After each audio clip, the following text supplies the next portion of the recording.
ಉಳ್ಳಾಲ ತಾಲೂಕು ಕಾರ್ಯನಿರತ ಪತ್ರಕರ್ತರ ಸಂಘದ ವತಿಯಿಂದ ತೊಕ್ಕೋಟಿನ ಸೇವಾ ಸೌಧದಲ್ಲಿರುವ ಉಳ್ಳಾಲ ಪ್ರೆಸ್ ಕ್ಲಬ್ಬಲ್ಲಿ ಶನಿವಾರದಂದು ತಿಂಗಳ ಬೆಳಕು ಗೌರವ ಅತಿಥಿ ಕಾರ್ಯಕ್ರಮದ 5ನೇ ಸರಣಿ ಕಾರ್ಯಕ್ರಮವನ್ನು ಉದ್ಯಮಿ ರಾಧಾಕೃಷ್ಣ ರೈ ಉದ್ಘಾಟಿಸಿದರು.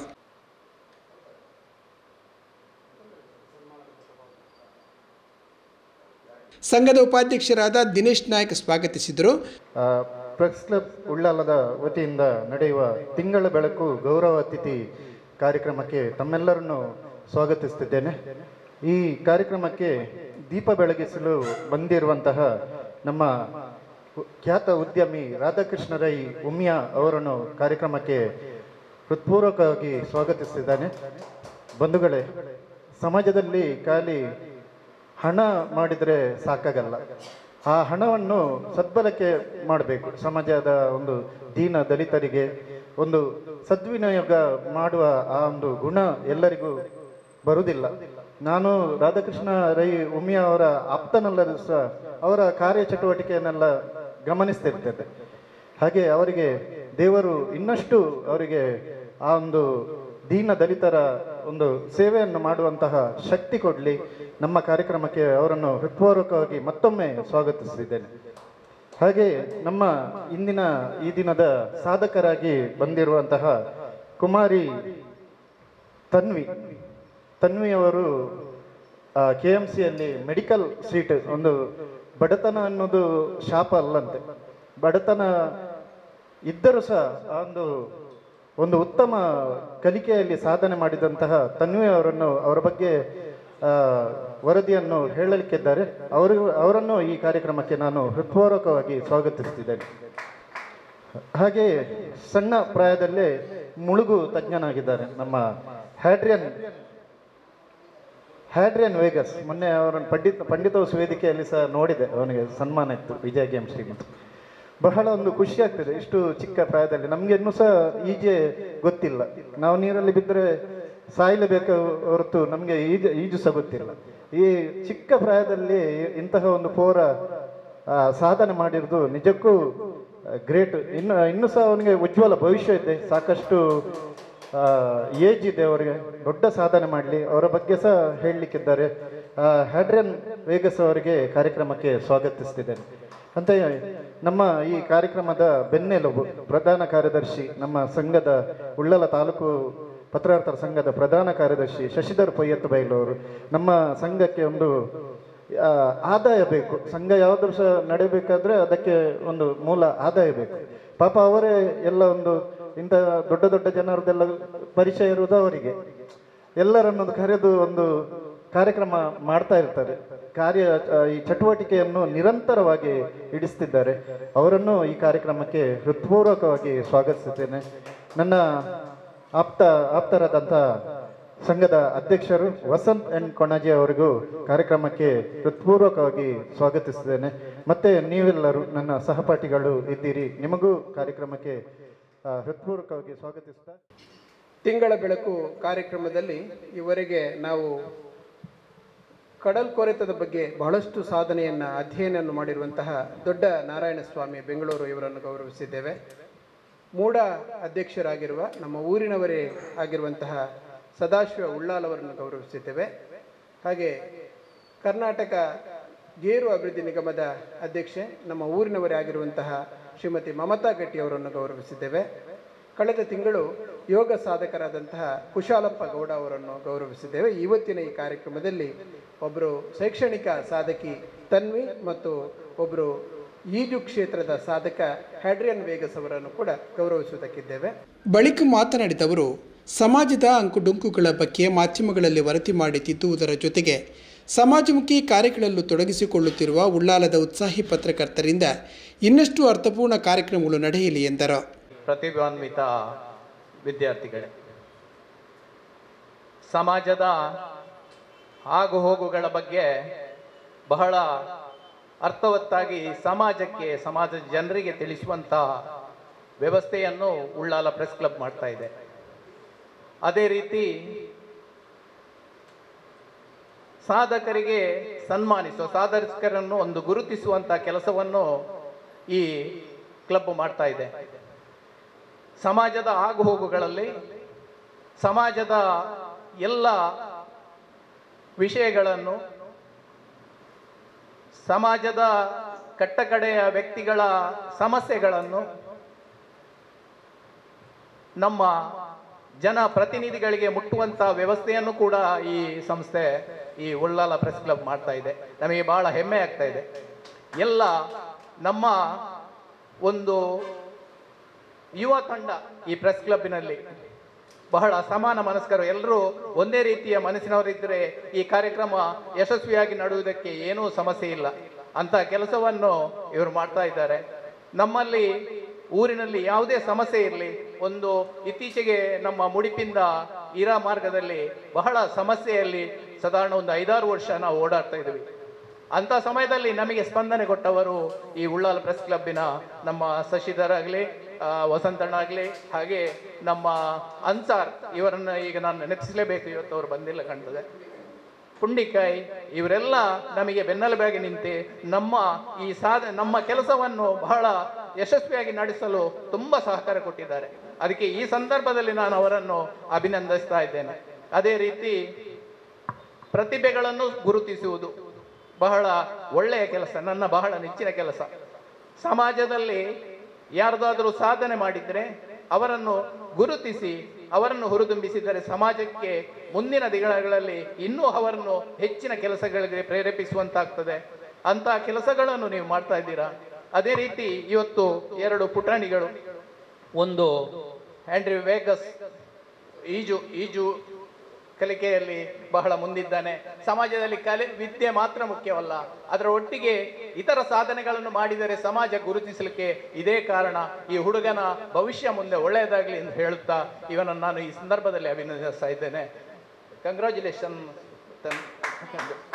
ಅದೇ ರೀತಿ ಇನ್ನೊಬ್ಳು ತನ್ವಿ, ಇವಳು ನಾನು ಮೊನ್ನೆ ಯೂಟ್ಯೂಬಲ್ಲಿ ನೋಡಿದೆ, ಇವಳ ತಂದೆ ಒಟ್ಟಿಗೆ ಮಾತಾಡೋದನ್ನು ನೋಡಿದೆ. ಇವಳ ಸಮಸ್ಯೆಗೆ ಎಲ್ಲರೂ ಸ್ಪಂದಿಸ್ತಾ ಇದ್ದಾರೆ.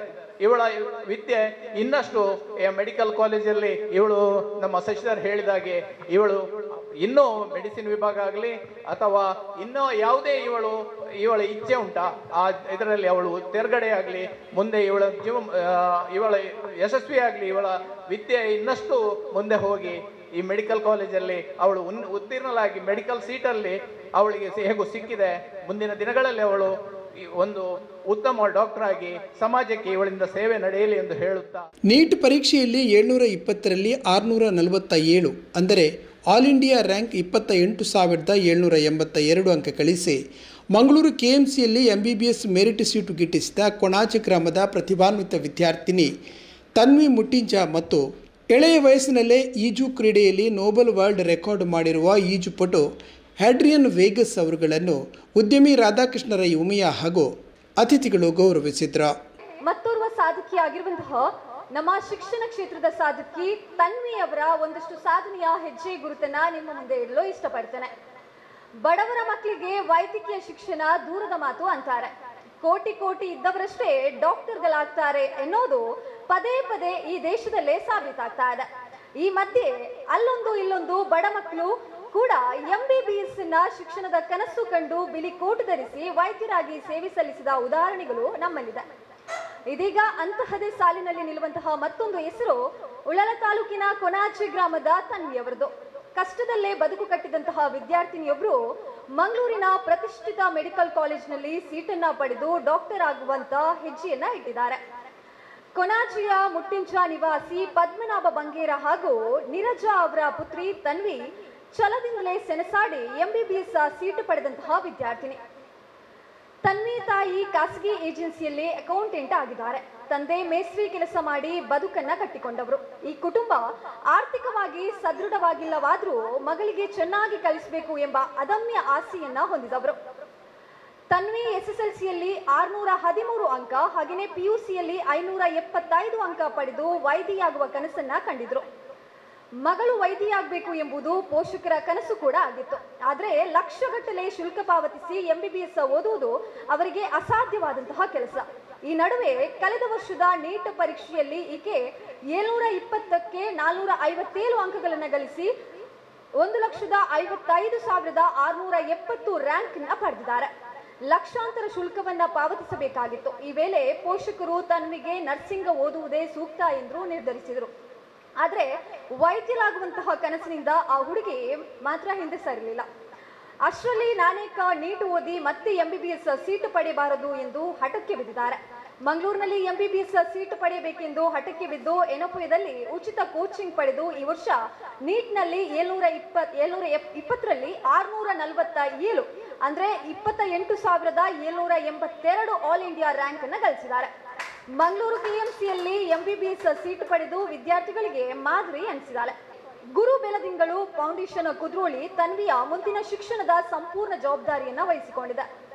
ರ್ಯಾಂಕ್ ಸಿಗ್ಲಿಲ್ಲ, ಬಡತನ ಅಂತೆಲ್ಲ ಕೊರಗಿ ಕೂತಿದ್ದಾರೆ. ಹಾಗೇನೆ ನಾಳೆಗೆ ಈ ಸಮಾಜಕ್ಕೆ ಒಂದೊಳ್ಳೆ ನರ್ಸ್ ಕೊಡುಗೆಯಾಗಿ ಸಿಕ್ಕಿದಲ್ಲಷ್ಟೇ.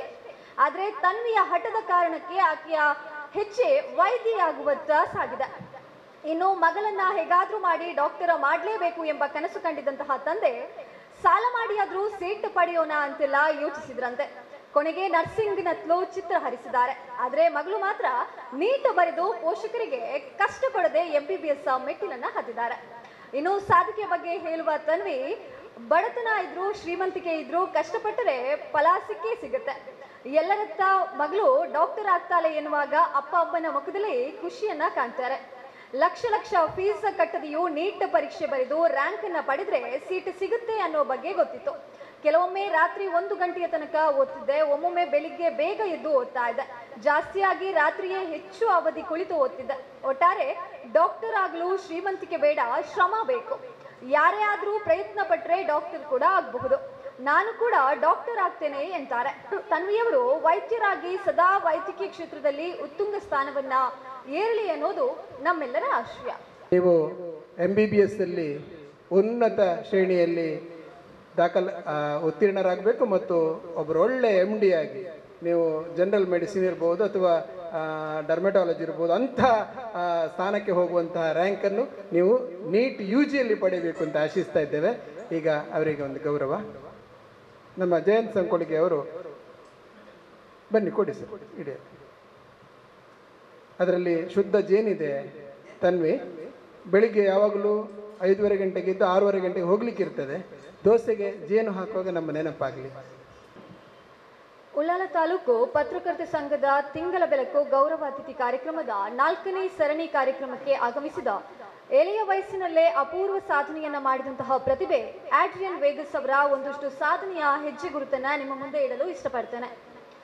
ಎಳೆಯ ವಯಸ್ಸಿನಲ್ಲೇ ಈಜುಪಟುವಾಗಿ ಸಾಧನೆ ಮಾಡಿರುವಂತಹ ಆಡ್ರಿಯನ್ ವೇಗಸ್ ಅವರು ಉಳ್ಳಾಲ ತಾಲೂಕಿನ ಅನಿಲ್ ವಲೇರಿಯನ್ ವೇಗಸ್ ಮತ್ತು ಲವಿನಾ ಸರಿತಾ ಪೆನ್ನಾ ಅವರ ಪುತ್ರರಾಗಿದ್ದಾರೆ. ಇತ್ತೀಚೆಗೆ ಕೇವಲ 37 ಸೆಕೆಂಡ್ಗಳಲ್ಲಿ 26 ಸಮ್ಮರ್ ಸ್ಟಾಲ್ಸ್ ಅಂದ್ರೆ ಅಂಡರ್ ವಾಟರ್ನಲ್ಲಿ ನೀರಿನ ಅಡಿಯಲ್ಲಿ ಪೂರ್ಣಗೊಳಿಸುವಂತಹ ಮೂಲಕ ತಮ್ಮ ನೊಬೆಲ್ ವರ್ಲ್ಡ್ ರೆಕಾರ್ಡ್ನೊಂದಿಗೆ ಇತಿಹಾಸವನ್ನ ಸೃಷ್ಟಿಸಿರುವಂತಹ ಆಡ್ರಿಯನ್ ವೇಗಸ್ ಅವರು ಇಂದು ರಾಷ್ಟ್ರ ಹಾಗೂ ಅಂತಾರಾಷ್ಟ್ರೀಯ ಮಟ್ಟದಲ್ಲಿ ಮಿಂಚಿರುವಂತಹ ಬಾಲ ಪ್ರತಿಭೆಯಾಗಿದ್ದಾರೆ. ಸುಮಾರು 3ರ ಹರೆಯದಲ್ಲೇ ಈಜುವುದನ್ನ ಇಷ್ಟಪಡ್ತಿದ್ದಂತಹ ಆಡ್ರಿಯನ್ಗೆ ಮನೆಯಲ್ಲಿ ತಂದೆ ತಾಯಿಯು ಪ್ರೋತ್ಸಾಹವನ್ನ ನೀಡಲಾರಂಭಿಸಿದ್ರು. ಬಳಿಕ ಪ್ರೆಸ್ಟೀಜ್ ಶಾಲೆಗೆ ಈಜು ತರಗತಿಗೆ ಸೇರಿಸಲಾಯಿತು. ಶ್ರೀ ಅರೋಮಲ್ಲ AS ಅವರು ಆಡ್ರಿಯನ್ಗೆ ತರಬೇತುದಾರರಾಗಿದ್ರು. ಅವರು ಆಡ್ರಿಯನ್ನಲ್ಲಿ ಅಡಗಿರುವಂತಹ ಸೂಕ್ತ ಪ್ರತಿಭೆಯನ್ನ ಗುರುತಿಸಿ ಅದನ್ನ ವಿಭಿನ್ನ ರೀತಿಯಲ್ಲಿ ರೂಪಿಸುವಲ್ಲಿ ಪ್ರಮುಖ ಪಾತ್ರ ವಹಿಸಿದ್ದಾರೆ. ಮುಖ್ಯವಾಗಿ ಈ ಕಲೆಯ ವಿಶ್ವ ದಾಖಲೆಯ ಆಲೋಚನೆಯನ್ನ ಅವರ ಮನಸ್ಸಿನಲ್ಲಿ ತುಂಬಿದವರು ಕೂಡ ಇವೆ. ಪ್ರೆಸ್ಟೀಜ್ ಶಾಲೆಯ ಈಜುಕೊಳದ ಆಳ ಕಡಿಮೆ ಇದ್ದ ಕಾರಣ ಬಳಿಕ ಅವರು ಮಂಗಳೂರಿನ ಎಮ್ಮೆಕೆರೆ ಈಜುಕೊಳ ಕೇಂದ್ರದಲ್ಲಿ ತರಬೇತಿಗೆ ಸೇರಿದ್ರು. ತರಬೇತುದಾರ ಶ್ರೀ ಅರೋಮಲ್ ಅವರು ಆಡ್ರಿಯನ್ಗೆ ಪ್ರತಿದಿನ 8 ರಿಂದ 10 ತಿಂಗಳುಗಳ ಕಾಲ ತರಬೇತಿಯನ್ನ ನೀಡಿದ್ದಾರೆ. ಈ ಪ್ರಯತ್ನದ ಫಲವಾಗಿ ಆಗಸ್ಟ್ 10ರಂದು ಆಡ್ರಿಯನ್ ಅವರು ವಿಶ್ವ ದಾಖಲೆಯ ಕನಸನ್ನ ನನಸಾಗಿಸಿದ ದಿನವಾಗಿತ್ತು. ಅವರು ಕೇವಲ 37 ಸೆಕೆಂಡ್ನಲ್ಲಿ 26 ಸಮ್ಮರ್ ಸ್ಟಾಲ್ಸ್ ಅನ್ನ ಪೂರ್ಣಗೊಳಿಸಿದ್ರು ಮತ್ತು ಹೊಸ ನೊಬೆಲ್ ವರ್ಲ್ಡ್ ರೆಕಾರ್ಡ್ ದಾಖಲೆಯನ್ನ ನಿರ್ಮಿಸಿ ಹೊಸ ಭರವಸೆಯನ್ನ ಮೂಡಿಸಿದ್ದಾರೆ. ಸತತ ಪರಿಶ್ರಮವೇ ಯಶಸ್ಸಿನ ಮೆಟ್ಟಿಲು ಎನ್ನುವ ಹಾಗೆ ಇದೀಗ ಹೊಸ ಗಿನ್ನಿಸ್ ದಾಖಲೆ ಮಾಡುವ ಗುರಿಯನ್ನು ಕೂಡ ಹೊಂದಿದ್ದಾರೆ. ಆಡ್ರಿಯನ್ ಅವರು ಈಜು ಅಭ್ಯಾಸದೊಂದಿಗೆ ಸೈಕ್ಲಿಂಗ್, ಡ್ರಾಯಿಂಗ್, ಹಾಗೆಯೇ ಹಾಡುವಂಥದ್ದು, ನೃತ್ಯ ಮತ್ತು ಇನ್ನು ಅನೇಕ ಹವ್ಯಾಸ ಹಾಗೂ ಚಟುವಟಿಕೆಗಳಲ್ಲಿ ಸಕ್ರಿಯರಾಗಿದ್ದಾರೆ. ಉಳ್ಳಾಲ ತಾಲೂಕಿನ ಎಳೆಯ ವಯಸ್ಸಿನ ಪ್ರತಿಭೆಯಾಗಿರುವಂತಹ ಆಡ್ರಿಯನ್ ವೇಗಸ್ ಅವರು ಪರಿಶ್ರಮ ಪ್ರೋತ್ಸಾಹದೊಂದಿಗೆ ಮುಂದಿನ ಗಿನ್ನಿಸ್ ವರ್ಲ್ಡ್ ರೆಕಾರ್ಡ್ನ ಕನಸನ್ನ ಕೂಡ ಆದಷ್ಟು ಬೇಗ ನನಸಾಗ್ಲಿ ಹಾಗೂ ಅವರ ಭವಿಷ್ಯ ಉಜ್ವಲವಾಗಲಿ ಎಂದು ಹಾರೈಸ್ತಾ ಉಳ್ಳಾಲ ತಾಲೂಕು ಕಾರ್ಯನಿರತ ಪತ್ರಕರ್ತರ ಸಂಘದ ವತಿಯಿಂದ ಅಭಿನಂದನೆಯನ್ನ ಸಲ್ಲಿಸ್ತಾ ಇದ್ದೇನೆ. ನಮ್ಮ ಪುಟ್ಟ ಪೋರ ಅಂತ ಹೇಳ್ಬೋದಂತೆ.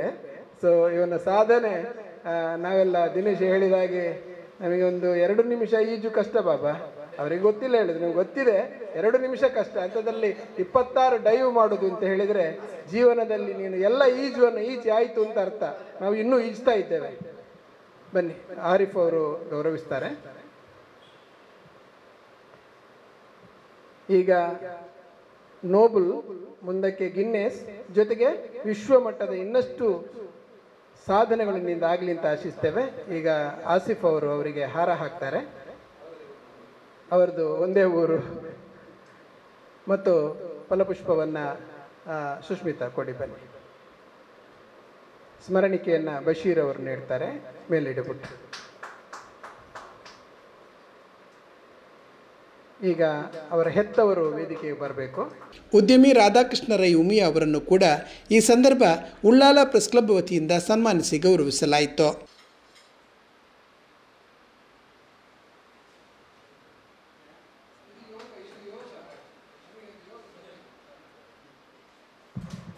ಹಾರ ಹಾಕಿ ಮತ್ತು ನಾವಿಲ್ಲಿ ಸ್ಮರಣಿಕೆ ಕೊಡಬಾರದು ಅಂತ ಇದ್ದೆವು, ಆದರೂ ಕೂಡ ಸ್ಮರಣಿಕೆ ಕೊಡುವಂಥ ಅವಶ್ಯಕತೆ ಇತ್ತು. ಅದಕ್ಕೋಸ್ಕರ ಈ ಬುಟ್ಟಿಯಲ್ಲಿ ಒಂದು ಶುದ್ಧವಾದ ಊರಿನ ಜೇನಿದೆ ಸರ್, ಸದಾ ನಮ್ಮ ನೆನಪಾಗುವ ರೀತಿ ಈ ಒಂದು.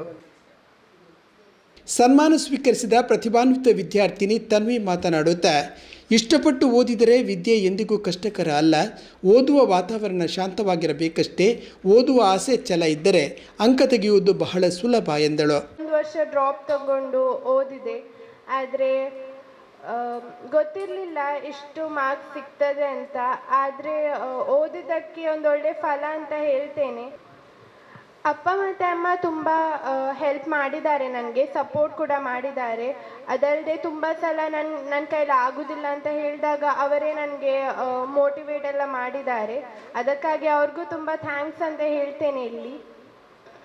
ಮತ್ತು ನನ್ನ ಟೀಚರ್ಸ್ನವರು ಅವರು ಕೂಡ ತುಂಬ ಸಪೋರ್ಟ್ ಮಾಡಿದ್ದಾರೆ, ಒಳ್ಳೆ ರೀತಿಯಲ್ಲಿ ಓದಿಸ್ತಿದ್ರು ನಮಗೆ ಕಾಲೇಜಲ್ಲಿ. ಹಾಗೆ ಮುಂದೆ ಇನ್ನೂ ಚೆನ್ನಾಗಿ ಓದ್ತೇನೆ ಮತ್ತು ನನ್ನ ಆಶೆ ಪ್ರಕಾರ MBBS ಆದಮೇಲೆ MD ಅಥವಾ MS ಅಲ್ಲಿ ಸೀಟ್ ತಗೊಳ್ಳಿಕ್ಕೆ PG ಎಕ್ಸಾಮ್ಸನ್ನು ಬರಿತೇನೆ. ಅದರಲ್ಲೂ ಇದೇ ರೀತಿ ಒಳ್ಳೆ ಮಾರ್ಕ್ಸ್ ಬರಲಿ ಅಂತ ನನಗೂ ಈಗ ಕೂಡ ಆಸೆ ಇದೆ. ಅದನ್ನು ಪೂರ್ತಿ ಮಾಡಬೇಕಂದ್ರೆ ಮತ್ತೆ ಅಷ್ಟೇ ಚೆನ್ನಾಗಿ ಅಷ್ಟೇ ಛಲದಿಂದ ಓದಬೇಕು. ಫಸ್ಟ್ ಕೋಚಿಂಗ್ ಅಂದರೆ ಗೊತ್ತಿತ್ತು, ಡ್ರಾಪ್ ಇಯರಲ್ಲೂ 1 ಇಯರ್ ಕೋಚಿಂಗ್ ತಗೊಳ್ಬೇಕಂದ್ರೆ ತುಂಬ ಹಣ ಕಟ್ಟಬೇಕು. ಅದಲ್ಲದೆ ಆದರೆ ಸ್ಕಾಲರ್ಶಿಪ್ ಕೊಡ್ತಾರೆ, ಅಂದರೆ ರ್ಯಾಂಕ್ ಪ್ರಕಾರ. ಫಸ್ಟ್ ಟೈಮ್ ರ್ಯಾಂಕ್ 1,55,000 ತನಕ ಇತ್ತು ನಂದು, ಆದರೂ ಸ್ಕಾಲರ್ಶಿಪ್ ಎಲ್ಲ ಕೊಟ್ಟಿರ್ತಾರೆ. ಆದರೆ ಎನಪೋಯದಲ್ಲಿ ಕಾಲ್ ಮಾಡಿ ಹೇಳಿದ್ರು ಇಲ್ಲಿ ಫ್ರೀ ಕೋಚಿಂಗ್ ಸಿಗ್ತದೆ ಅಂತ. ಅದಕ್ಕೆ 450 ಪ್ಲಸ್ 350 ಪ್ಲಸ್ ಎಲ್ಲ ಯಾರಿಗೆ ಸಿಕ್ಕಿದೆ ಅವ್ರಿಗೆಲ್ಲ ಫ್ರೀ ಕೋಚಿಂಗ್ ಅಂತ ಹೇಳಿದರು. ಅದಕ್ಕೆ ಮತ್ತೆ ಎನಪೋಯದಲ್ಲೇ ಜಾಯ್ನ್ ಆದೆ. ಫಸ್ಟ್ ಅಂದರೆ 2 ವರ್ಷ ಆಲ್ರೆಡಿ ಅಲ್ಲೇ ಕಲ್ತಿದ್ರಿಂದ ತುಂಬ ಕಂಫರ್ಟೇಬಲ್ ಆಗಿ ಫೀಲ್ ಆಗ್ತಿತ್ತು ಅಲ್ಲಿ ಓದೋದೆಲ್ಲ. ಅದು ಕೂಡ ಒಂದು ರೀತಿಯಲ್ಲಿ ಹೆಲ್ಪ್ ಆಗ್ತಿತ್ತು. ಅಂದರೆ ನಾವು ಓದುವ ಜಾಗದಲ್ಲೂ ನಮಗೆ ಕಂಫರ್ಟ್ ಫೀಲ್ ಆಗಬೇಕು. ಮನೆ ಅಥವಾ ಕಾಲೇಜಲ್ಲಿ ಎಲ್ಲರೂ ಸಪೋರ್ಟ್ ಮಾಡುವವರಿದ್ದರೆ ಎಲ್ಲ ನಾವು ಅಂದ್ಕೊಂಡಿರೋದನ್ನು ಸಾಧಿಸ್ಲಿಕ್ಕೇನು ಕಷ್ಟ ಆಗೋದಿಲ್ಲ ನಮಗೆ. ನಾನು ಫಸ್ಟ್ ಎನಿಸಿದ್ದೇನೆಂದರೆ ಗೌರ್ಮೆಂಟ್ ಮೆಡಿಕಲ್ ಕಾಲೇಜಲ್ಲಿ ತಗೊಳ್ಬೇಕು ಅಂತ. ಯಾಕೆಂದರೆ ಫೀಸ್ ಒಂದು ಕಮ್ಮಿ ಇರ್ತದೆ ಅಲ್ಲಿ. ಆದರೆ ಏನು ಹೇಳಬೇಕಂದ್ರೆ ಮಂಗಳೂರಲ್ಲಿ ಯಾವ ಗೌರ್ಮೆಂಟ್ ಕಾಲೇಜ್ ಇಲ್ಲ. ಹಾಸ್ಪಿಟಲ್ಸ್ ಇದೆ, ಆದರೆ ಗೌರ್ಮೆಂಟ್ ಕಾಲೇಜ್ ಇಲ್ಲ ಮಂಗಳೂರಲ್ಲಿ. ಅದಕ್ಕಾಗಿ ಬೇರೆ ದೂರ ಹೋಗಿ ಕಲೀಲಿಕ್ಕೆ ಅಪ್ಪ ಅಮ್ಮನಿಗೆ ಸಹ ಕಳಿಸ್ಕೊಡ್ಲಿಕ್ಕೆ ಅವರಿಗೂ ಮನಸ್ಸಿರೋದಿಲ್ಲ. ಅಂದರೆ ಅವ್ರಿಗೂ ಭಯ ಆಗ್ತದೆ ಬೇರೆ ಊರಿಗೆಲ್ಲ ಹೋಗೋದು. ನಾನು ಹೋಗಿಲ್ಲ ಇಲ್ಲಿವರೆಗೂ, ಅಂದರೆ 1-2 ದಿನ ಹೋಗಿದ್ದೆ ಅಷ್ಟೇ. ಅಲ್ಲೇ ಇದ್ದು ಓದುವಷ್ಟು ಹಾಸ್ಟೆಲಲ್ಲಿರೋದೆಲ್ಲ ನನಗೆ ಅನ್ಕಂಫರ್ಟೇಬಲ್ ಆಗ್ತಿತ್ತು. ಅದಕ್ಕೆ ಅವರು ಹೇಳಿದರು ಮಂಗಳೂರಲ್ಲಿ ಸೀಟ್ ಸಿಕ್ಕಿದ್ರೆ ಒಳ್ಳೆಯದು ಅಂತ. ಆದರೆ ಮಂಗಳೂರಲ್ಲಿ ಫೀಸ್ ಜಾಸ್ತಿ ಇರ್ತದೆ. ಅಂದರೆ ಪ್ರೈವೇಟ್ ಕಾಲೇಜಲ್ಲಿ ಅಂದರೆ 1.5 ಲ್ಯಾಕ್ ತನಕ ಇರ್ತದೆ. ಅದಲ್ಲದೆ ಕಾಲೇಜ್ ಫೀಸ್ ಎಲ್ಲ ಸೇರಿ 2.5-3 ಲ್ಯಾಕ್ ತನಕ ಆಗ್ತದೆ. ಆದರೂ ಓವರಾಲ್ ನೋಡಿದರೆ ನಾವು MBBSಗೆ ಅಂದರೆ ತುಂಬ ಖರ್ಚಿರ್ತದೆ. ಅಂದರೆ 1 ಕೋಟಿ ತನಕ ಸಹ ಖರ್ಚಾಗ್ತದೆ MBBSಗೆ.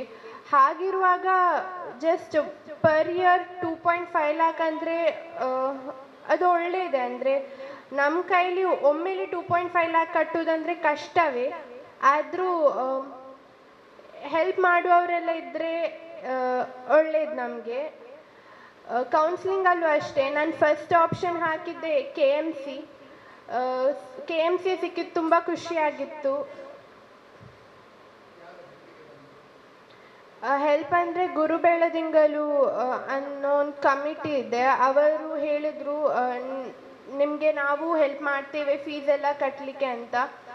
ಸೊ ಅದು ತುಂಬ ಹೆಲ್ಪ್ಫುಲ್ ಆಯಿತು ನಮಗೆ. ಅಂದರೆ ಒಂದೇ ಸಲ ಅಷ್ಟೊಂದು ಫೀಸ್ ಎಲ್ಲ ಕಟ್ಟಲಿಕ್ಕೆ ಆಗೋದಿಲ್ಲ ನಮಗೆ. ಅಂದರೆ ಅಪ್ಪ ಅಮ್ಮನಿಗೂ ಕಷ್ಟ ಆಗ್ತದೆ.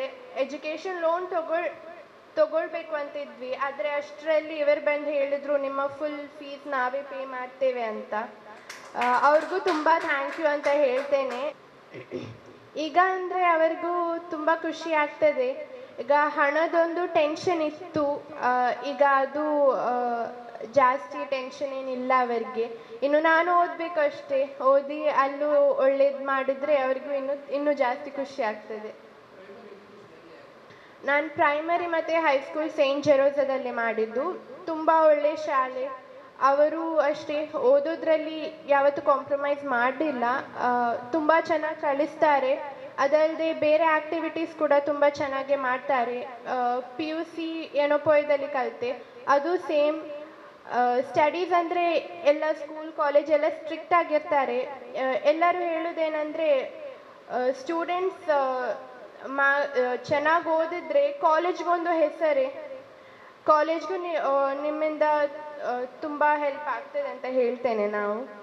ನಾವು ನಮ್ಮಿಂದ ಕಾಲೇಜ್ಗೆ ಹೆಲ್ಪ್ ಆಗೋದು ಅಂದರೆ ನಾವು ಚೆನ್ನಾಗಿ ಓದಿ ಚೆನ್ನಾಗಿ ಮಾರ್ಕ್ಸ್ ಬಂದರೆ ಒಳ್ಳೆ, ಅವರಿಂದಾಗಿ ನಮಗೆ ಇನ್ನೂ ಒಳ್ಳೆ ಕಾಲೇಜ್, ಇನ್ನೂ ಒಳ್ಳೆ ಆಪರ್ಚುನಿಟಿ ಎಲ್ಲ ಸಿಕ್ಕಿದ್ರೆ ಕಾಲೇಜ್ಗೊಂದು ಒಳ್ಳೆ ಹೆಸರು. ಈಗ ಸದ್ಯಕ್ಕೆ ಅಂದರೆ ಸರ್ಜನ್ ಆಗಬೇಕು ಅಂತ ಯೋಚಿಸ್ತಿದ್ದೇನೆ. MS ಆದರೆ MBBS ಆದಮೇಲೆ ಹೇಗಿರ್ತದೆ ಅಂತ ಗೊತ್ತಿಲ್ಲ. ಅಂದರೆ MBBS ಆದಮೇಲೆ ಯೋಚನೆ ಮಾಡೋದು ಬೇರೆ ಥರ ಇರ್ಬೋದು. ಯಾಕಂದರೆ MBBS ಅಲ್ಲಿ ಕಲ್ತಾದ್ಮೇಲೆ ನಮ್ಗೆ ಅನಿಸ್ಬೋದು ಮೊದಲು ಸರ್ಜನ್ ಆಗಬೇಕು ಅಂತಿತ್ತು, ಆದರೆ ಈಗ ನನಗೆ ಈ ಫೀಲ್ಡಲ್ಲಿ ತುಂಬ ಇಂಟ್ರೆಸ್ಟ್ ಇದೆ, ಇದಕ್ಕಾಗಿ ಮೆಡಿಸಿನ್ ಮಾಡಬೇಕು ನಾನು ಅಂತ ಚೇಂಜ್ ಆಗ್ತಾ ಇರ್ತದೆ. ಆದರೂ ಈಗ ಯೋಚಿಸ್ತಿರೋ ಹಾಗೆ ನಾನು ಸರ್ಜನ್ ಆಗಬೇಕು ಅಂತ ಆಸೆ ಇದೆ. LKGಯಲ್ಲೇ ಈಜು ಕಲಿಯಲು ಹೋಗುತ್ತಿದ್ದೆ. ಮೊದಲು ಬೇಬಿ ಪೂಲಲ್ಲಿ ಸ್ವಿಮ್ಮಿಂಗ್ ಕಲಿಯಲು ಆರಂಭಿಸಿದ್ದೆ. ಮತ್ತೆ ಡೀಪ್ ಪೂಲಲ್ಲಿ ಸರಾಗವಾಗಿ ಈಜಲು ಕಲಿತೆ. ಈಜಿನಲ್ಲಿ ಇನ್ನಷ್ಟು ಸಾಧನೆಗೈದು ಗಿನ್ನೆಸ್ ರೆಕಾರ್ಡ್ ಮಾಡುವ ಆಸೆ ನನ್ನಲ್ಲಿದೆ. ದೈಹಿಕ ಕ್ಷಮತೆಗಾಗಿ ಮಿತ ಆಹಾರ ಸೇವನೆ, ಅದರಲ್ಲೂ ಮನೆಯಲ್ಲೇ ತಯಾರಿಸಿದ ಖಾದ್ಯಗಳನ್ನೇ ಸೇವಿಸುತ್ತೇನೆ ಎಂದು ಪ್ರತಿಭಾನ್ವಿತ ಈಜುಪಟು ಹ್ಯಾಡ್ರಿಯನ್ ವೇಗಸ್ ಈ ಸಂದರ್ಭ ತಿಳಿಸಿದರು. ನನಗೆ ಇಲ್ಲಿ ಇನ್ವೈಟ್ ಮಾಡಿದ್ದಕ್ಕೆ ಮತ್ತು ಅಪ್ಪ ಅಮ್ಮ ಎಲ್ಲರಿಗೂ ಸಹ ಥ್ಯಾಂಕ್ ಯು, ನನಗೆ ಸಪೋರ್ಟ್ ಕೊಟ್ಟದಕ್ಕೆ, ಇದು ವರ್ಲ್ಡ್ ರೆಕಾರ್ಡನ್ನು ಮಾಡಿದ್ದಕ್ಕೆ. ಅಲ್ಲ ಅಡ್ರಿಯನ್, ಈಗ ಈಜುವೇ ನಿನ್ನ ಪರ್ಟಿಕ್ಯುಲರ್ ಸಬ್ಜೆಕ್ಟ್ ಯಾಕಾಯಿತು? ಈಜುವೇ ಬೇಕು. ಈಗ ಕೆಲವರು ಫುಟ್ಬಾಲಲ್ಲಿದ್ದಾರೆ, ಚೆಸ್ಸಲ್ಲಿದ್ದಾರೆ, ಮತ್ತೊಂದರಿದ್ದಾರೆ. ಈಜುವೇ ನಿನಗೆ ಯಾಕೆ ಬೇಕು ಅಂತ ಅನಿಸಿತು? ಎಂತಕ್ಕಂದರೆ ನನಗೆ ಸಣ್ಣದಿಂದ ನನಗೆ ಸ್ವಿಮ್ಮಿಂಗ್ ಅಂದರೆ ನನಗೆ ಜಾಸ್ತಿ ಇಷ್ಟ. ಮುಂಚೆಯಿಂದ ಅಂದರೆ ಎಲ್ಲಿಯಾದರೂ ಹೋಗುವಾಗ ಸ್ವಿಮ್ಮಿಂಗ್ ಇದ್ದರೆ ಅಲ್ಲಿಯೇ ಹೋಗೋದು. ಅಂದರೆ ಪೂಲ್ ಇದ್ದರೆ, ಅಂದರೆ ಈಗ ರೆಸಾರ್ಟ್ ಯಾವುದಾದ್ರೆ ಅಲ್ಲಿ ಪೂಲ್ ಇದ್ದರೆ ಅಂತ ಮಾತ್ರ ಹೋಗೋದು, ಇಲ್ಲಾದರೆ ಬೇರೆ ಬೇರೆ ಕಡೆ ಹೋಗ್ತಿದ್ದೆ. ಹಾಗೆ ನನಗೆ ಇಂಟ್ರೆಸ್ಟ್ ಬಂತು ಸ್ವಿಮ್ಮಿಂಗಲ್ಲಿ ಜಾಸ್ತಿ. ಅಂದರೆ ನನಗೆ ಸ್ವಿಮ್ಮಿಂಗ್ ಅಂದರೆ ಜಾಸ್ತಿ ಇಷ್ಟ. ಹಾಗೆ ಒಂದು ಥರ್ಡಿಗೆ ಅಂದರೆ LKGಯಲ್ಲಿ ಹೋಗ್ತಿದ್ದೆ ಶಾರದಾ ವಿದ್ಯಾನಿಕೇತನಲ್ಲಿ. ಮತ್ತೆ ಒಂದು ಸ್ಟಾಪ್ ಆಯಿತು, ಮತ್ತೆ ಹೋಗಲಿಲ್ಲ. ಮತ್ತು ಈಗ 7th ಸ್ಟ್ಯಾಂಡರ್ಡಲ್ಲಿ ನಾನು ಸ್ವಿಮ್ಮಿಂಗ್ ಇನ್ನೊಮ್ಮೆ ಸ್ಟಾರ್ಟ್ ಮಾಡಿದೆ. ಈಗ ಮೊನ್ನೆ ಅಷ್ಟೇ ನಾನು ವರ್ಲ್ಡ್ ರೆಕಾರ್ಡ್ ಮಾಡಿ ಮುಗಿಸಿದೆ. ಈಗ ನಾನು 8th ಸ್ಟ್ಯಾಂಡರ್ಡ್. ಹಾಂ ಕಾರ್ಮೆಲ್ ಸ್ಕೂಲ್. ಹಾಂ CBS. ಯಾ ಡೈಲಿ ಪ್ರಾಕ್ಟೀಸ್ ಮಾಡ್ತೀವಿ. ಒಂದು ಅಂದರೆ 6 to 7:30 ಯಾ 5 to 6 ಆಗಿ. ಎಮ್ಮೆಕೆರೆ ಪಬ್ಲಿಕ್, ಎಮ್ಮೆಕೆರೆ. ಹಾಂ ನ್ಯಾಷನಲ್. ಹಾಂ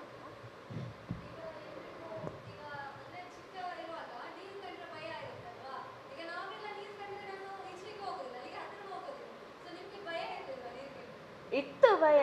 ಅಂದರೆ ನಾನು ಫಸ್ಟ್ ಬೇಬಿ ಪೂಲಲ್ಲಿ ಸ್ವಿಮ್ ಮಾಡ್ತಿದ್ದೆ. ಮತ್ತೆ ನನಗೆ ಚೂರು ಇಂಟ್ರೆಸ್ಟ್ ಬಂತು, ಅಂದರೆ ಎದುರಬಾರ್ದು, ಅಮ್ಮ ಹೇಳ್ತಿದ್ರು. ಅದರಿಂದ ನಾನು ಡೀಪ್ ಪೂಲ್ ಅಂದರೆ 7 feet ಪೂಲಲ್ಲಿ ನಾನು ಕ್ಲಾಸ್ ತಗೊಳ್ಳಿದ್ದೆ.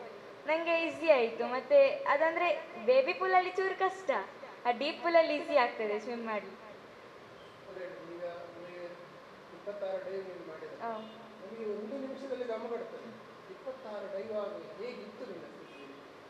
ಒಂದು ಟೈಪ್ ಅಂದರೆ ಚಕ್ಕರ್ ಬಂದ ಥರ ಆಗ್ತಿತ್ತು. ಮಾತ್ರ ಅದಂದರೆ ಲಂಗ್ಸ್ ಎಕ್ಸಸೈಸ್ ಮಾಡಿದರೆ ಅದು ನನಗೆ ಬ್ರೀದ್ ಇಟ್ಕೊಳ್ಳಿಕ್ಕೆ ಆಗ್ತದೆ. ಹಾಗೆ ಯಾವಾಗ ಸಹ ಮಾರ್ನಿಂಗ್ ಮತ್ತು ರಾತ್ರಿ ಮಲಗುವ ಮುಂಚೆ ಎಕ್ಸಸೈಸ್ ಮಾಡ್ತಿದ್ದೆ. ಅಂದರೆ ಇದೆ ಪ್ರಾಣಾಯಾಮ ಅದೆಲ್ಲ, ಮತ್ತು ಇದು ಸ್ಟ್ರೆಚಿಂಗ್ ಅದೆಲ್ಲ ಮಾಡ್ತಿದ್ದೆ. ಅದರಿಂದ ಬಾಡಿ ಫಿಟ್ ಆಯ್ತು ನನಗೆ ಸ್ವಿಮ್ಮಿಂಗ್ ಮಾಡಿ. ಇಲ್ಲಾದರೆ ಮಸಲ್ ಕ್ರ್ಯಾಂಪ್ ಆಗ್ತದೆ ಅದು ಮಾಡುವಾಗ. ಅದೇ ಮುಂದೀಗ ನನಗೆ ಗಿನ್ನಿಸ್ ರೆಕಾರ್ಡ್ ಮಾಡಲಿಕ್ಕೆ ಅಂತ ಆಸೆ ಉಂಟು, ನಾನು ಮಾಡ್ತೇನೆ.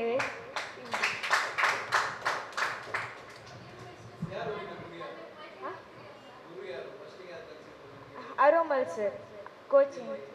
ಅವರು ಫಸ್ಟ್ ಪ್ರೆಸ್ಟೀಜ್ ಸ್ಕೂಲಲ್ಲಿ ಕೊಡ್ತಿದ್ರು. ಮತ್ತು ಅವರು ನನ್ನ ಟ್ಯಾಲೆಂಟನ್ನು ಫೈಂಡ್ ಮಾಡಿ ಅವರು ನನಗೆ ಕೋಚಿಂಗ್ ಕ್ಲಾಸ್ ಕೊಡಲಿಕ್ಕೆ ಇದು ಸ್ಟಾರ್ಟ್ ಮಾಡಿದರು. ಮತ್ತು ಅಂದರೆ ಜಾಸ್ತಿ ಕ್ಲಾಸ್ ತಗೊಳ್ಳಿ, ಲಂಗ್ಸ್ ಎಕ್ಸಸೈಸ್ ಎಲ್ಲ ಮಾಡಿ ಮತ್ತು ಸರ್ ನನಗೆ ಇನ್ನೂ ಸಹ ಅಂದರೆ ಟೆಕ್ನಿಕ್ಸ್ ತೋರಿಸಿದ್ರು, ಹೇಗೆ ಮಾಡಬೇಕು, ಹೇಗೆ ನೀರಿನ ಒಳಗೆ ಒಳ್ಳೆ ಮಾಡಿ ಬ್ರೀದ್ ಇಟ್ಕೊಳ್ಳಿಕ್ಕೆ ಹೇಗೆ ಆಗ್ತದೆ ಹಾಗೆ ಅಂತ. ಮತ್ತು ನಾನು ಅದು ಪ್ರಾಕ್ಟೀಸ್ ಮಾಡಿಬಿಟ್ಟು ಹಾಂ ಹೌದು, ಒಂದು ಈವ್ನಿಂಗ್ ಸ್ಕೂಲ್ ಬಿಟ್ಟ ಆದಮೇಲೆ ನಾನು ಹೋಗ್ತಿದ್ದೆ ಸ್ವಿಮ್ಮಿಂಗ್ ಕ್ಲಾಸ್. ಹಾಂ ಅಂದರೆ ಈಗ ಫ್ರೀ ಸ್ಟೈಲ್ ಅದು ಫಸ್ಟ್ ಫ್ರೀ ಸ್ಟೈಲ್, ಮತ್ತು ಅದರ ಮುಂಚೆ ಸ್ಟ್ರೆಚಿಂಗ್ ಮಾಡಬೇಕು, ಮತ್ತು ಫ್ರೀ ಸ್ಟೈಲ್, ಮತ್ತು ಆ ಟೈಪ್ ಇದೆ ಒಂದು ಸ್ವಿಮ್ ಡೈವ್ ಅದೆಲ್ಲ ಮಾಡಿ ಅದು ಲಾಸ್ಟಿಗೆ ಆಗುವಾಗ ನಾನು ಸಮ್ಮರ್ ಸಾಲ್ಟ್ ಪ್ರಾಕ್ಟೀಸ್ ಮಾಡ್ತಿದ್ದೆ. ಅಂದರೆ ಹ್ಯಾಂಡ್ ಸ್ಟ್ರೆಚಿಂಗ್ ಅದೆಲ್ಲ ಮಾಡಿ ಆದಮೇಲೆ ಆಗ ಅದು ಹ್ಯಾಂಡಿಗೆ ಒಂಚೂರು ಅಂದರೆ ರಿಲ್ಯಾಕ್ಸ್ ಟೈಪ್ ಅಂದರೆ ಫ್ಲೆಕ್ಸ್ ಆಗ್ತದೆ. ಹಾಗೆ ಮಾಡಿ ಇದು ಸಮ್ಮರ್ ಸಾಲ್ಟ್ ಮಾಡಲಿಕ್ಕೆ ಈಸಿ ಆಗ್ತಿತ್ತು ಸ್ವಿಮ್ಮಿಂಗ್ ಕ್ಲಾಸಿಗೆ ಹೋಗಿ. ಅಂದರೆ ಸಮ್ಮರ್ ಸಾಲ್ಟ್ ಪ್ರಾಕ್ಟೀಸ್ ಮಾಡಿ ಒಂದು 10 months. ಸಾರಿ, ನನಗೆ ಇಂಜಿನಿಯರಿಂಗ್ ಮಾಡಬೇಕಂತ ಆಸೆ ಉಂಟು. ಹಾಂ ಈಗ ಸ್ವಿಮ್ಮಿಂಗ್ ಪ್ರಾಕ್ಟೀಸ್ ಮಾಡ್ತಾ ಇದ್ದೀವಿ. ಸ್ವಿಮ್ಮಿಂಗಿಗೆ ನಮ್ಮ ಬಾಡಿ ಫಿಟ್ನೆಸ್ ಎಷ್ಟು ಇಂಪಾರ್ಟೆನ್ಸ್ ಅಂತ ಹೇಳಿದ್ದಾರೆ ಇವರು. ಇವಾಗ ಸ್ವಿಮ್ಮಿಂಗಲ್ಲಿ ಒಂದು ದಾಖಲಾಗಿದೆ. ಬಾಡಿ ಫಿಟ್ನೆಸ್ ಬಗ್ಗೆ ಏನು ವರ್ಕೌಟ್ ಮಾಡಿಸ್ತಾರೆ? ಬಾಡಿ ಫಿಟ್ನೆಸ್ ಟಿಪ್ಸ್ ಕೊಟ್ಟಿದ್ದಾರೆ, ಸೊ ಈ ಥರಕ್ಕೆ ಏನಾದರೂ ಕೊಟ್ಟಿದ್ದಾರಾ? ಹೌದು. ಅಂದರೆ ಫುಡ್ ಕಂಟ್ರೋಲ್ ಮಾಡಲಿಕ್ಕೆ, ಅಂದರೆ ಹೆಲ್ತಿ ಫುಡ್ ತಿನ್ನಲಿಕ್ಕೆ, ಫ್ರೂಟ್ಸ್, ಮತ್ತು ಔಟ್ಸೈಡ್ ಫುಡ್ ಅವಾಯ್ಡ್ ಮಾಡಲಿಕ್ಕೆ. ಅದಂದರೆ ಅದು ವೆಜಿಟೇಬಲ್ ಎಲ್ಲ ತಿನ್ನುವಾಗ ಅಂದರೆ ಪ್ರೋಟೀನ್ ಸಿಗ್ತದಲ್ಲ, ಅದರಿಂದ ನಮಗೆ ಬ್ರೀದ್ ಇಟ್ಕೊಳ್ಳಿಕ್ಕೆ ಜಾಸ್ತಿ ಹೆಲ್ಪ್ ಆಗ್ತದೆ. ಅದು ಈಗ ಔಟ್ಸೈಡ್ ಫುಡ್ ಡೇಂಜರ್, ಅಂದರೆ ಹೆಲ್ತಿಗೆ ಚೂರು ಎಫೆಕ್ಟ್ ಉಂಟು. ಅಂದರೆ ಈಗ ಸಮ್ಮರ್ ಸಾಲ್ಟ್ ಮಾಡುವಾಗ ಈಗ ನಾವು ಅಂದರೆ ಔಟ್ಸೈಡ್ ಫುಡ್ ತಿಂದರೆ ಅದಂದರೆ ಒಂದು ಸ್ಟಮಕಲ್ಲಿ ನೋವು ಹಾಗೆ ಎಲ್ಲ ಸ್ಟಾರ್ಟ್ ಆಗ್ತದೆ ಅದು ಮಾಡುವಾಗ. ಹಾಗೆ ಸರ್ ನನಗೆ ಹೇಳ್ತಿದ್ರು, ನೀನು ಯಾವಾಗ ಸಹ ಔಟ್ಸೈಡ್ ಫುಡ್ ಅವಾಯ್ಡ್ ಮಾಡಬೇಕು, ಮತ್ತು ಒಳಗಿದ್ದು ಮನೆಯಲ್ಲಿ ಮಾಡಿದೆಲ್ಲ ಫುಡ್ ತಿನ್ನಬೇಕು, ವೆಜಿಟೇಬಲ್ ಅದೆಲ್ಲ. ಉಳ್ಳಾಲ ಕಾರ್ಯನಿರತ ಪತ್ರಕರ್ತರ ಸಂಘದ ಅಧ್ಯಕ್ಷರಾದ ವಸಂತ ಎನ್ ಕೊಣಾಚೆ ಅಧ್ಯಕ್ಷೀಯ ಮಾತುಗಳನ್ನಾಡಿದರು. ನೋಬೆಲ್ ವರ್ಲ್ಡ್ ರೆಕಾರ್ಡ್ ಮಾಡಿರುವಂತಹ ಹ್ಯಾಡ್ರಿನ್ ವೇಗಸ್ ಅವರೇ, ಮತ್ತು ಓದಿನಲ್ಲಿ ಸಾಧನೆ ಮಾಡಿ ಈಗ ವೈದ್ಯರ ಈಗ ಕನಸಿನಲ್ಲಿ MBBS ಮಾಡಲಿಕ್ಕೆ ಸೇರಿರುವಂತಹ ತನ್ವಿಯವರೇ, ಮಂಗಳೂರಿನ ಪ್ರತಿಷ್ಠಿತ ವಿದ್ಯಾಸಂಸ್ಥೆಯಲ್ಲಿ ಸೀಟ್ ಸಿಕ್ಕಿದೆ. ನಾನು ಮೊದಲಿಗೆ ರಾಧಾಕೃಷ್ಣ ರಾಯ್ ಉಮಿ ಅವರ ಬಗ್ಗೆ ಒಂದು ಸ್ವಲ್ಪ ಮಾತಾಡ್ತೇನೆ. ಯಾಕಂದರೆ ಎಲ್ಲರೂ ದುಡಿತಾರೆ, ಉದ್ಯಮವನ್ನು ನಡೆಸ್ತಾರೆ, ಆದರೆ ಸಮಾಜಕ್ಕೆ ಕೊಡಬೇಕಂತ ಹೇಳಿರುವುದು ಕೆಲವರಿಗೆ ಮಾತ್ರ. ಅಂತಹ ಮನಸ್ಸಲ್ಲಿ ಇರುವವರು ನಮ್ಮ ರಾಧಾಕೃಷ್ಣ ರೈ ಉಮಿಯ. ಯಾಕಂದರೆ ಮಾಮೂಲಿಯಾಗಿ ಲಯನ್ಸ್ ಕ್ಲಬ್ ಮುಖಾಂತರ ಅವರು ಕೊಡ್ತಾ ಇರ್ತಾರೆ. ಕೆಲವೊಂದು ಕೊಟ್ಟದನ್ನು ಅವರು ಹೇಳುವುದಿಲ್ಲ ಯಾರಿಗೂ ಕೂಡ, ಅದು ಸುದ್ದಿಯಾಗದೆ ಇರ್ತದೆ, ಅವರ ಮನಸ್ಸಿನಲ್ಲಿ ಇರ್ತದೆ. ಅವರು ಕೊಟ್ಟಿರ್ತಾರೆ, ಕೊಟ್ಟ ಕೈಗೆ ಮತ್ತು ತಗೊಂಡ ಕೈಗೆ ಮಾತ್ರ ಗೊತ್ತಿರ್ತದೆ.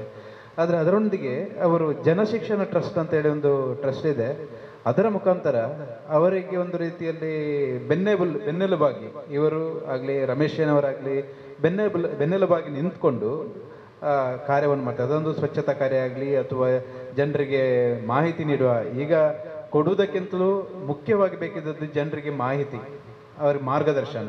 ಅಂತ ಮಾರ್ಗದರ್ಶನ ನೀಡುವಂಥ ಒಂದು ಸಂಸ್ಥೆಗೆ ಇವರು ಬೆನ್ನೆಲುಬಾಗಿ ನಿಂತಿರುವುದು ಅದೊಂದು ದೊಡ್ಡ ಕೊಡುಗೆ ಅಂತ ನಾನು ಹೇಳಲಿಕ್ಕೆ ಇಚ್ಛೆ ಪಡ್ತೇನೆ. ಅದೊಂದು ಒಂದು ದಿವಸಕ್ಕೆ ಸೀಮಿತ ಅಲ್ಲ, ಅದು ನಿರಂತರ ಕೊಡುಗೆ ಇರ್ತದೆ ಅವರದ್ದು. ಅಂದರೆ ಒಂದು ಯಾವುದೋ ಒಂದು ಕಾರ್ಯಕ್ರಮ ಮಾಡಬೇಕಾದ್ರೆ ಅದಕ್ಕೆ ಎಷ್ಟು ಖರ್ಚಿಂದ ಇರ್ತದೆ, ಅದನ್ನು ಇವರೆಲ್ಲ ಸೇರಿಕೊಂಡು ಅವರಿಗೆ ಸಪೋರ್ಟ್ ಮಾಡ್ತಿರೋದೊಂದು ಉತ್ತಮ ಕಾರ್ಯ. ಇವರ ಸೇವೆ ಇನ್ನು ಕೂಡ ಮುಂದುವರಿಯಲಿ, ಲಯನ್ಸ್ ಕ್ಲಬ್ಬಲ್ಲಿ ಕೂಡ ಅವರು ಉನ್ನತ ಸ್ಥಾನವನ್ನು ಪಡೆಯಲಿ, ಅದರೊಂದಿಗೆ ಸಮಾಜಕ್ಕೆ ಕೂಡ ಅವರ ಕೊಡುಗೆ ಸಿಗಲಿ ಅಂತೇಳಿ ನಾವೊಂದು ತನ್ನ ಹಾರೈಕೆ ಅಷ್ಟೇ. ಇನ್ನೊಂದು ನಮ್ಮ ತನ್ವಿ, ಎಲ್ರಿಗೂ ಒಂದು ಆಶೆ ಇದೆ, ಮಕ್ಕಳು ತಮ್ಮ ತಂದೆ ತಾಯಿಯವರಿಗೆ ನಮ್ಮ ಮಕ್ಕಳು ವೈದ್ಯರಾಗಬೇಕು ಅಥವಾ ಇಂಜಿನಿಯರ್ ಆಗಬೇಕಂತೇಳಿ. ಅದರಲ್ಲೂ ಕೂಡ ಇಂಜಿನಿಯರ್ ಅಂತೂ ಈಗಂತೂ ಎಲ್ರಿಗೂ ಸಾಧ್ಯ ಇಲ್ಲ ಅಂತ ಹೇಳೋದಿಲ್ಲ, ಆದರೆ ವೈದ್ಯರಾಗೋದು ಈಗ ಕೂಡ ತುಂಬ ಕಷ್ಟ ಇದೆ. ಅದರಲ್ಲೂ ಮಧ್ಯಮ ವರ್ಗದ ಮಕ್ಕಳು ವೈದ್ಯರಾಗೋದಂದರೆ ಅದು ಹೇಳುವ ಅಂತ ಸಾಧ್ಯವೇ ಇಲ್ಲ. ಯಾಕಂದರೆ ಒಂದು ಮಕ್ಕಳು ಸಾಧನೆ ಮಾಡಿ ಸೀಟ್ ಪಡೆದರೆ ಮಾತ್ರ ಅದು ಸಾಧ್ಯತೆ ಇದೆ, ತಂದೆ ತಾಯಿಯೊಂದರಿಗೆ ಹಣ ಭರಿಸಲಿಕ್ಕೆ ಸಾಧ್ಯ ಇಲ್ಲ. ಆ ನಿಟ್ಟಿನಲ್ಲಿ 1 ವರ್ಷ ಬ್ರೇಕ್ ತಗೊಂಡು ಆ ಸಾಧನೆಯನ್ನು ಮಾಡಿದ್ದಾರೆ ತನ್ವಿಯವರು. ಮುಂದಿನ ದಿನಗಳಲ್ಲಿ MBBS ಮಾಡಿ MD ಮಾಡಿ, ಆಮೇಲೆ ನೀವು ಕೂಡ ಈಗ ನೀವು ಯಾವ ರೀತಿ ಬಂದಿದೆ ಅಂತ ನಿಮ್ಗೆ ಗೊತ್ತಿರ್ತದೆ, ಕಷ್ಟ ಗೊತ್ತಿರ್ತದೆ. ಶ್ರೀಮಂತರು ವೈದ್ಯರಾಗುವುದು ಬೇರೆ, ಆದರೆ ಒಂದು ಮಾಧ್ಯಮ ವರ್ಗದಲ್ಲಿ ಹುಟ್ಟಿ ವೈದ್ಯರಾಗುವುದು, ಅವರಿಗೆ ಬಡವರ ಒಂದು ನೋವು ಅರಿತುಕೊಳ್ಬೇಕು. ನೀವು ಒಂದು ಕಲಿತ ನಂತರ ನೀವು ಉದ್ಯೋಗಕ್ಕೆ ವೃತ್ತಿ ಜೀವನಕ್ಕೆ ಬಂದಾಗ ಗ್ರಾಮೀಣ ಪ್ರದೇಶದಲ್ಲಿ ಸೇವೆ ಮಾಡಿ ಮತ್ತು ಯಾರಾದರೂ ತುಂಬ ಕಷ್ಟದಲ್ಲಿ ಬಂದವರಿಗೆ ಸಹಾಯ ಮಾಡಿ, ಅದು ಖಂಡಿತ ನಿಮಗೆ ಒಂದು ಪ್ರೇರಣೆ ಆಗ್ತದೆ ನಿಮಗೆ, ಮತ್ತು ನಿಮ್ಮ ಮುಂದಿನ ಜೀವನಕ್ಕೆ ಕೂಡ ಅದು ಹೆಲ್ಪ್ ಆಗ್ತದೆ ಅಂತ ಹೇಳ್ತೇನೆ. ಅದರೊಂದಿಗೆ ವೈದ್ಯಕೀಯವಂತಲೇ ಮಾತ್ರ ಇಟ್ಕೊಳ್ಬೇಡಿ, ಅದರೊಂದಿಗೆ ಭಾರತೀಯ ಸೇವಾ ಇದಿದೆ, IAS IPS ಅಂಥದ್ದೆಲ್ಲ ಇದೆ, ಅದರಲ್ಲಿ ಕೂಡ ಟ್ರೈ ಮಾಡಿ. ಅಂದರೆ ತುಂಬ ಮಂದಿ ಡಾಕ್ಟರ್ ಆಗಿದ್ದವರು IAS ಆಗಿದ್ದಾರೆ, IPS ಆಗಿದ್ದಾರೆ. ನಮ್ಮಲ್ಲಿ ದಕ್ಷಿಣ ಕನ್ನಡದಲ್ಲಿ ಅಂತೂ ಭಾರಿ ಕಡಿಮೆ, ಎಲ್ಲ ಬಿಹಾರ, ಉತ್ತರ ಪ್ರದೇಶ ಅಂಥ ಏರಿಯಾದಲ್ಲಿ ಬಂದು IPS IAS ನಮ್ಮನ್ನು ಆಳ್ತಿರುವವರೇ. ಒಂದು ತಮಿಳುನಾಡು ಅಥವಾ ಕೇರಳದಲ್ಲಿ ಕಡಿಮೆ, ಆದರೆ ಬಿಹಾರ ಆಚೆಯವರು. ಅದಕ್ಕೆ ನಮ್ಮ ಊರಿಂದ ಕೂಡ ಈಗ ನಿಮಗೆ ತಾಕತ್ತಿದೆ, ಅದು ಮಾಡುವಂತಹ ತಾಕತ್ತಿದೆ. ಯಾರಿಗೆ? ತನ್ವಿಗೆ. ಖಂಡಿತವಾಗಿ IAS ಮಾಡ್ಬೋದು. IAS ಅಲ್ಲಿ ಕೂಡ ನೀವು ಮತ್ತೆ ಅಲ್ಲಿ ಸಂಬಂಧಪಟ್ಟ ವೈದ್ಯಕೀಯ ಸಂಬಂಧಪಟ್ಟ ಡಿಪಾರ್ಟ್ಮೆಂಟ್ಗಳಿವೆ, ಅದರಲ್ಲಿ ಹೋಗ್ಕೊಂಡು ನೀವು ದೊಡ್ಡ ಪೋಸ್ಟಲ್ಲಿ ಹೋಗ್ಬೋದು. ಅಂದರೆ ಅಂತ ನಿನ್ನಂಥ 1 ಲಕ್ಷ ಡಾಕ್ಟರ್ಗಳನ್ನು ಹಿಡಿತದಲ್ಲಿ ಇಡುವಂತಹ ಕಾರ್ಯ ಮಾಡ್ಬೋದು. ಅದರೊಂದಿಗೆ ನೀವು ವೈದ್ಯರಾಗಿದ್ದುಕೊಂಡು ಭಾರತೀಯ ಸೇನೆಯಲ್ಲಿ ವೈದ್ಯರಾಗಿ ಕೂಡ ಹೋಗ್ಲಿಕ್ಕೆ ಅವಕಾಶ ಇದೆ. NDA ನೀನೊಂದು 5 ವರ್ಷ ಅಲ್ಲಿ ಸೇವೆ ಮಾಡಿ ಬಂದರೆ ಖಂಡಿತವಾಗಿ ನಿಮಗೆ ಲೈಫಲ್ಲಿ ಮತ್ತೆ ತುಂಬ ಮುಂದೆ, ಅದರ ನಂತರ ಕೂಡ IAS ಮಾಡ್ಬೋದು. ಒಂದು ಕೇವಲ MBBS ಮಾಡಿದ ತಕ್ಷಣ ನಾನು MD ಮಾಡ್ತೇನೆ ಅಂತಿಲ್ಲ, ಒಂದು ವೇಳೆ ಸಿಕ್ಕಿದ್ರೆ ಭಾರತೀಯ ಸೇನೆಗೆ ಕೂಡ ಒಂದು ಟ್ರೈ ಮಾಡಿ. ಅಂದರೆ ಅದರಲ್ಲಿ ವೈದ್ಯರಾದರೆ ಒಂದು 5 ವರ್ಷದಲ್ಲಿ ಮತ್ತೆ ಅಲ್ಲಿಂದಲೇ ನಿಮಗೆ ಎಜುಕೇಷನ್ ಸಿಗುತ್ತೆ, ಅಲ್ಲಿಂದಲೇ IAS ಓದಲಿಕ್ಕೆ ಸ್ಪೆಷಲ್ ಕೋಟಾ ಸಿಗುತ್ತೆ. ಹಾಗೆ ಅದೊಂದು ಉತ್ತಮ ಅವಕಾಶ ಇದೆ. ನಮ್ಮಲ್ಲಿ ಈಚೆಯವರು ಬಾರಿ ಕಡಿಮೆ, ಮಾಡಲಿ. ಅದು ಕೂಡ ನನ್ನ ಊರಿನವಳು, ನನ್ನ ಕೊಣಾಜೆ ಗ್ರಾಮದವಳು, ನನಗೆ ಕೂಡ ತುಂಬ ಖುಷಿಯ ಸಂಗತಿ. ಮತ್ತು ಇನ್ನು ಹ್ಯಾಡ್ರಿಯನ್ ಬಗ್ಗೆ ಹೇಳಲಿಕ್ಕೆ ಇದಿಲ್ಲ, ಮಾತುಗಳಿಲ್ಲ. ಯಾಕಂದರೆ ಸಣ್ಣ ಪ್ರಾಯದಲ್ಲಿ ದೊಡ್ಡ ಸಾಧನೆ, ಅದು ಎಲ್ರಿಗೂ ಅದೊಂದು ಕೆಲವೊಂದು ಗುರುಗಳಿಂದ ಅವರು ಐಡಿಯಾಸ್ ಕೊಡ್ತಾರೆ, ಅದನ್ನು ಮಾಡಬೇಕಾದ್ರೆ ಟ್ಯಾಲೆಂಟ್ ಬೇಕಲ್ಲ, ಆ ಟ್ಯಾಲೆಂಟ್ ಇನ್ನ ಹತ್ರ ಇದೆ. ಉಪಾಧ್ಯಕ್ಷರಾದ ಆರಿಫ್ ಯುವಾರ್, ಕೋಶಾಧಿಕಾರಿ ಬಶೀರ್ ಕಲ್ಕಟ್ಟ, ಕಾರ್ಯಕಾರಿ ಸಮಿತಿ ಸದಸ್ಯರಾದ ಆಸಿಫ್ ಬಬ್ಬುಕಟ್ಟೆ, ಪತ್ರಕರ್ತರಾದ ಜಯಂತ್ ಸಂಕೋಳಿಗೆ, ಗಂಗಾಧರ ನೀರಾರಿ ಉಪಸ್ಥಿತರಿದ್ದರು. ಪ್ರಧಾನ ಕಾರ್ಯದರ್ಶಿ ಶಶಿಧರ ಪೊಯ್ಯತ್ತಬೈಲ್ ನಿರೂಪಿಸಿದ್ರು. ಪತ್ರಕರ್ತೆ ಸುಷ್ಮಿತಾ ಸಾಮಾನಿ ಸನ್ಮಾನಿತರ ಅಭಿನಂದನಾ ಪತ್ರ ವಾಚಿಸಿದ್ರು.